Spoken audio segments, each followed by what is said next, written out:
Well, good morning, everyone. Wednesday morning here at Office Reading Land. Very nice. Getting ready for my 6 a.m. group, but wanted to get out here with this video, continuing with some run topics. So we've talked so far now about warming up and about getting started in a program.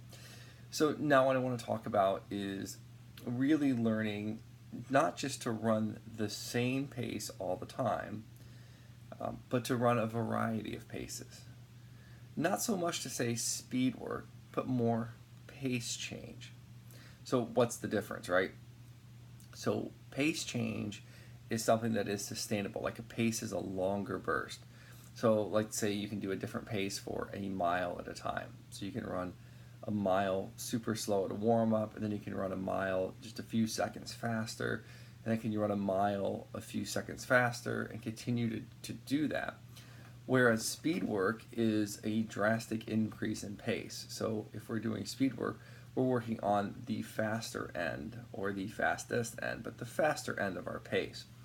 So I think a lot of times people mistake speed work for pace work. One thing with speed work is it's not always sustainable for a long period of time. Once again, you're working on speed. Pace change is something that should be sustainable for a very long time. So now, how do you achieve pace change? One of the things, of course, that I like to coach is mechanics. Really understanding what muscles you're using, how your breath is changing, how your posture is changing when you run faster.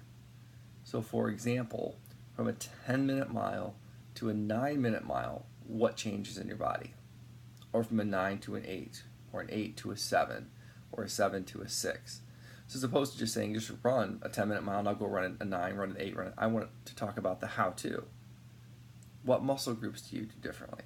How do you breathe differently? How does your posture change? Because I think these things matter. And these paces you want to be sustainable over time. When we're doing speed work I'm a little less concerned about the form, the function, the technique. I'm really just kind of concerned about the actual speed. In other words, are you making the said distance in the said amount of time? Because we're trying to run outside that range of comfort so that we can elevate that range of comfort, right? So if you're trying to run a 10-minute mile, we might do short bursts of speed work at like an 850 pace, not an 850 pace, sorry, 750 pace. So a significantly faster pace for a shorter period of time. So we try to pull now that settle in pace from a 10-minute mile maybe down to like a 948, 950. So that's how we do that. I think there's actually a lot more value in pace work than there is in speed work. That being said, should you do it? Of course you should do some speed work. But the thing with pace work is pace work will give you a PR at every distance.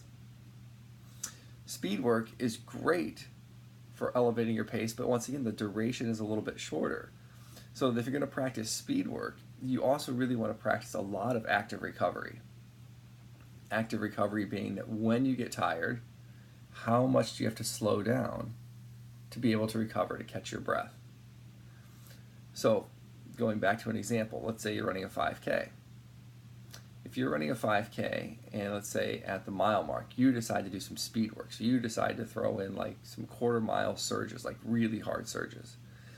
It doesn't really make a big difference if you have this massive surge on, if at the end of the quarter mile you have to slow down and walk to recover your breath, right? Because then the overall pace of that mile will be slow.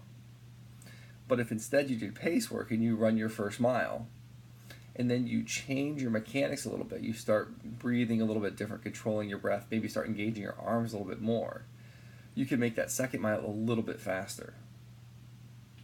And then if you were to do that again on the third mile, changing your posture, you could run that mile a little bit faster. And then the whole 5K gets faster. So that's just one of the philosophies that I like to use. I'm definitely a firm believer in pace change.